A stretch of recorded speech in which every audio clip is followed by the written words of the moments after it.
Él era un centurión, el centurión tenía 100 personas a cargo, pero hay dos características que vimos. El centurión era una persona que sabía estar bajo autoridad. Normalmente, cuando te dan una posición o un puesto, se le sube a la gente y no quiere estar bajo autoridad. Pero fíjense, dos características que el centurión tenía. La primera, servir debe caracterizar todo lo que el líder dice o hace. El líder cristiano no es un dictador, sino un siervo. En la primera, ¿qué les hace pensar? Si pensamos si ustedes leyeron en su casa al centurión, él podía mandar gente, pero cuando se presentó delante del Señor dijo, no, yo soy un hombre bajo autoridad. Yo puedo decirle a este ve y va, a este va, haga esto y hace lo otro. Pero estoy convencido de algo. La persona que no sabe estar bajo autoridad nunca va a ser un líder, va a ser un dictador. Pero en la primera definición, ¿qué les hace pensar? Servir caracteriza todo lo que el líder dice o hace.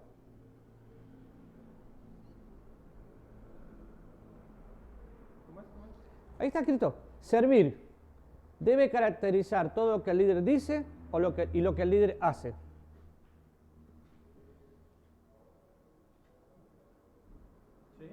¿Sí? ¿Y qué les hace pensar? ¿Cómo lo explicarían? Sí, que el líder hace lo que él dice. ¿Y normalmente es así? No. Parece muy fácil la definición, pero no. ¿Por qué? Porque muchas veces un líder te dice, hagan esto, hagan aquello, pero él no lo hace. Y el líder es un ejemplo. Y esta palabra la podemos definir, esta frase la podemos definir como integridad.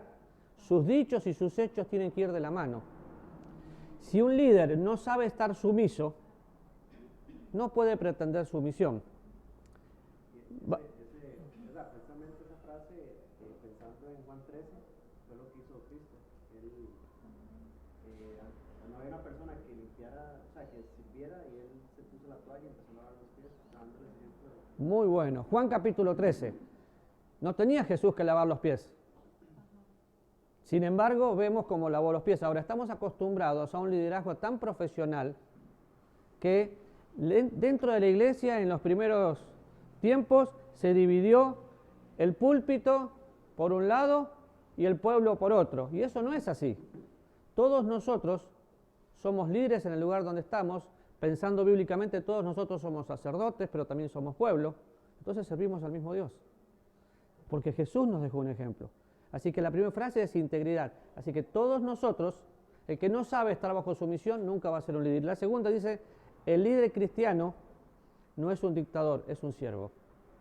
Qué interesante es pensar en las empresas hoy que preparan su equipo, cuidan su equipo, ya los espacios están abiertos. Hace 20 años yo estaba en un ministerio donde yo tenía una oficina a puerta cerrada. Y yo dejaba la puerta abierta porque a mí me molestaba que tengan que ir a preguntarle a mi secretaria si me podía atender. Hoy no funciona así, porque somos siervos. Ahora, cuando pensamos en siervo, ¿qué es un siervo? Porque lo vemos en la Biblia de diferentes maneras. Alguien que sirve a los demás, ¿qué más? Que está bajo obediencia, digamos, prácticamente constante. Está bajo obediencia, sirve a los demás, ¿qué más? Vemos a Pablo presentándose como siervo. Vemos a Jesús, el ejemplo máximo, presentándose como siervo. Entonces, una persona que entiende quién es Dios, sabe que está para servir. Y lo podemos pensar, así como dijo Álvaro en Juan capítulo 3, el Señor en todo su caminar, lo único que hizo fue servir, pensar en los demás. Y ser un siervo es la característica. Ahora, hasta acá fue un repaso.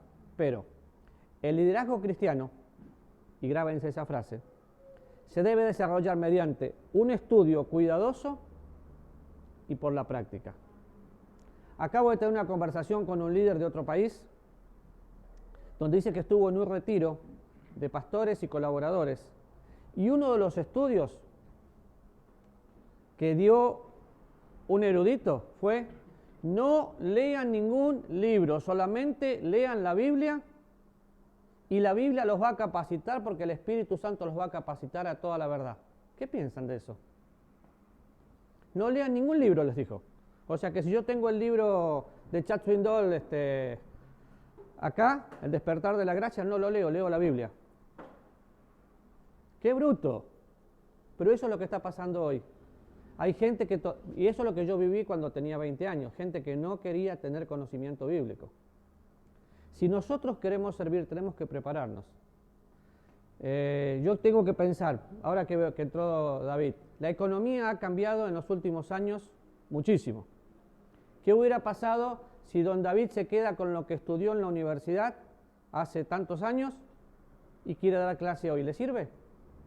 No. Es como si un ingeniero o un médico quieren atender hoy con los que estudiaron en la universidad. No, entonces nosotros también tenemos que prepararnos.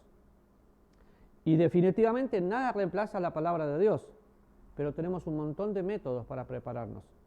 Acá en la iglesia tenemos nuestro propio centro de capacitación y hay un montón de formas de prepararse, pero el liderazgo se ejerce por medio de estudiar. ¿Qué tengo que estudiar? La palabra de Dios, pero también métodos, libros, materias. La mayoría de nosotros tal vez no hemos estudiado completamente hermenéutica y por eso escuchamos mensajes malísimos. Si queremos discipular, yo tengo que llevar al discípulo ¿a dónde? A donde el maestro está. Para llevarlo a donde el maestro está, yo tengo que ser un buen alumno. Ahora, cuando estudio con la mente, lo practico con el corazón. ¿Y quién nace con estas habilidades? ¿Quién me lee la primera? La segunda sería en este caso. Instruir a la iglesia en la palabra de Dios. ¿Quién nace con esas habilidades de poder instruir a la iglesia en la palabra de Dios? Cualquiera de nosotros podía pararse hoy y dar un mensaje. Sí, tal vez lo haría por lo que escuchó. Pero instruir a la iglesia en la palabra de Dios tiene que ver, en primer lugar, con un don. No todos somos maestros, no todos somos evangelistas, y el apóstol cuando habla de los dones habla de todo lo que somos y lo que no somos. Pero un don espiritual, ¿qué era un don espiritual? Ustedes olvídense de allá, si no tendremos que cambiar de lugar otra vez. ¿Qué era un don espiritual? Una capacidad que Dios da especial cuando uno nace de nuevo. ¿Y para qué uso esa capacidad? Para servir al Señor. Si yo no uso esa capacidad para servir al Señor, no tengo otra. ¿Por qué? Porque no es mi habilidad. Es la habilidad que Dios me da. Entonces nadie nace con la posibilidad de enseñar. Cuando miro la Biblia, veo que la Biblia es la que convence, la que enseña, la que redarguye, pero yo tengo que estudiar la Biblia. Y todos nosotros tenemos dones, todos tenemos talentos y los tenemos que desarrollar. Pero nadie nace con eso. El tercero, ¿qué dice? Ayudar a otros a identificar sus dones espirituales. Ahora, si un don espiritual es una capacidad dada por Dios para servir a Dios, yo tengo que conocer los dones. Díganme algunos dones, a ver. Hay lista de dones en la Biblia. Tenemos lista de dones en Corintios, tenemos lista de dones en Romanos, tenemos lista de dones en Efesios. Díganme algunos dones. Cantar no es un don. Es un talento espiritual, es un talento natural. No es un don. La fe es un don. Evangelismo es un don. Misericordia es un don. Servir es un don. Y qué interesante, porque lo que dijo Vicky, mucha gente lo dice. Es que él tiene el don de los niños, él tiene el don de cantar. Tendrás don de cantar. O sea, donde ir a cantar, pero no es un don cantar. ¿Todos podemos cantar? No, yo no entono ni cuando toco timbre, no puedo decir upe. O sea, no cualquiera puede cantar. Pero es interesante pensar, hay personas que nunca se prepararon pedagógicamente, pero pueden enseñar.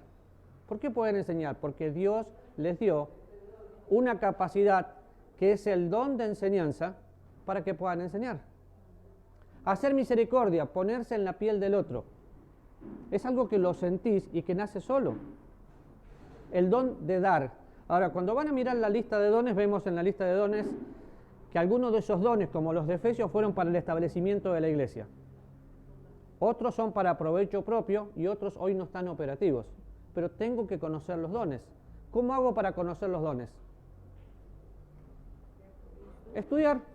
No queda otra. Por eso el liderazgo se desarrolla mediante un estudio cuidadoso y por la práctica. Les desafío a hacer una lista de los dones de Efesios, de Corintios, de Romanos, y al lado pongan lo que significa cada uno. Pero el otro, motivar a otros hacia las buenas obras. ¿Para qué nos congregamos? ¿Por qué nos congregamos? Por ejemplo, a otros y por lo que Dios nos manda en su palabra, debemos congregar, alimentarnos. Pero no nos congregamos, porque yo no me congrego porque Dios me manda en mi palabra, en su palabra. Me congrego por algo más. De obediencia a Dios, de que hay que congregar. Y uno lo siente porque le nace. Todo lo que usted dijo está pura vida. Pero vamos a Hebreos capítulo 10.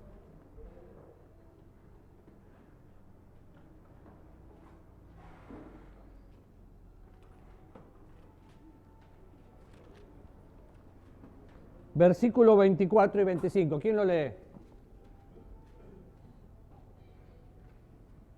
Y considerémonos unos a otros para estimularnos al amor y a las buenas obras, no dejando de congregarnos como algunos tienen por costumbre, sino exhortándonos y tanto más cuanto veis que aquel día se acerca.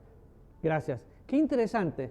Considerando uno al otro, teniendo en alta estima, poniéndolo en el lugar que le corresponde al otro, animando al otro, estimular al otro, al amor y a las buenas obras. Yo me congrego, yo podría quedarme sin congregarme, sí, porque estudio la Biblia toda la semana y sirvo en un ministerio toda la semana. De hecho, hay un montón de, lamentablemente, gente que dice ser misionera y no va a una iglesia los domingos. Yo no sé en qué misión cumplen, pero si la persona que no se congrega no puede cumplir una misión. ¿Por qué? Porque la prioridad siempre es la iglesia local. Ahora, ¿dónde voy a ejercer amor? En la iglesia local y a través de la iglesia local. ¿Dónde voy a estimular a las personas? En la iglesia local y a través de la iglesia local. Cuando pienso en iglesia local y pienso en el cuerpo de Cristo, como cuerpo de Cristo local, yo puedo participar de la cena, puedo ayudar a los necesitados, puedo colaborar con la ofrenda, puedo tener diferentes servicios. Cuando pienso como cuerpo de Cristo universal, soy independiente. Entonces, la única manera que yo puedo cumplir esto es acá. Y todos nosotros tenemos una función que cumplir. Y podemos ver este lugar crecer muchísimo a través de utilizar nuestros dones, cuidadosamente estudiando. Y después de eso, dice, no dejando de congregarse como algunos tienen por costumbre. Entonces el propósito de congregarme no es solamente venir el domingo, es cómo voy a salir edificando a mi hermano. Vamos a ser honestos, la mayoría venimos el domingo, escuchamos un mensaje y cuando salimos no nos acordamos ni la mitad, porque no tomamos nota. ¿O no? La verdad que sí. ¿Qué deberíamos hacer? Pensar, bueno, esta es mi preparación para que yo pueda salir y para que yo pueda ver dónde servir. Y planear, organizar actividades para la iglesia de Dios. Es lo que hacemos. Por ejemplo, empezamos orando y les conté que vamos a tener una actividad como ideología en los días de Daniel. ¿Y por qué vamos a hacer eso? Bueno, para edificar personas y para alcanzar personas para Cristo. ¿Cómo lo vamos a hacer? Con la iglesia local. Pero vamos a utilizar nuestros dones, vamos a utilizar nuestros talentos para hacer que este lugar crezca. Y una pregunta que hago siempre, si todos conocieran el don como usted lo conoce, ¿cuánta gente habría siendo edificada por su don? Si todos estudiaran la Biblia como usted estudia, ¿cuánta gente se contagiaría a estudiar la Biblia? Si todos tuvieran el fervor que usted tiene por el Señor y por su obra, ¿cómo estaría nuestra iglesia? La iglesia no crece porque tiene un buen pastor, un diácono o 3 o 4 personas que sirven. Crece porque es un cuerpo y ese cuerpo se va estimulando. Pero todos nosotros somos líderes. Y el liderazgo se tiene que desarrollar mediante estudio cuidadoso y práctico. De nada sirve estudiar la Biblia para llenarte la mente y no dejar que eso baje al corazón y actúe en tu voluntad. Saben que estoy asombrado de ver cristianos que tienen más de 40 años y que cuando miran para atrás son los mismos, no han avanzado en nada. El que no avanza retrocede. Entonces, el desafío, todos somos líderes, pero ¿cómo vas a ejercer tu liderazgo hoy? Una de las cosas, necesito aprender a conocer a Dios cada día estudiando. Así que yo les desafío, hagan una lista de dones. No sigan pensando que un talento natural es un don. Y si tenés un don espiritual, tenés que pensar esto. Yo no estoy haciendo ejercicios ahora, entonces mi cuerpo está resentido. ¿Por qué? Porque los músculos están tiesos. Si tenés un don espiritual que no lo desarrollás, ese don se va a atrofiar. El don se hizo primero lo descubro y después lo desarrollo. ¿Para qué? Para beneficio de otros. ¿Cuál es tu don espiritual? El don que tengas, usalo para beneficio de otro, por la multiforme gracia de Dios. ¿Alguna pregunta?